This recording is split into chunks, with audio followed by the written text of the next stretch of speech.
বান্দরবানের নাইক্ষ্যংছড়িতে স্বামীর পৈশাচিক ঘটনার শিকার হয়ে এক নারীর মৃত্যুর অভিযোগ উঠেছে। মুখে ও গোপনাঙ্গে ঢেলে দেয়া অ্যাসিডে গুরুতর অসুস্থ হবার পর প্রায় এক সপ্তাহ মৃত্যুর সাথে পাঞ্জা লড়ে সকালে চিরবিদায় নেয় জেসমিন আক্তার। এ ঘটনায় অভিযুক্ত বর্বর তোহাকে আটক করেছে পুলিশ। স্বজনরা জানায়, বাইশারি ইউনিয়নের নাসির বুনিয়া এলাকায় জেসমিন আক্তার তার স্বামী মোহাম্মদ তোহার কাছে ক্ষুদ্র ঋণের কিস্তির ২৫০০ টাকা রাখেন।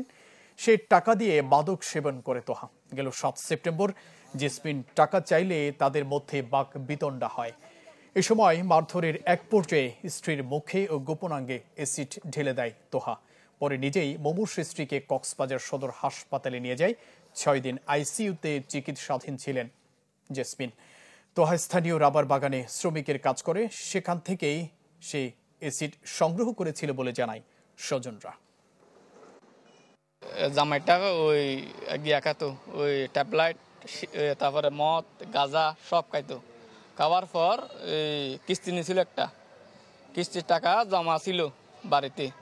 কিস্তির টাকাগুলো যখন মানে কি কিস্তি দিতে বলছে, ও সিরাপ খেয়ে ফেলছে।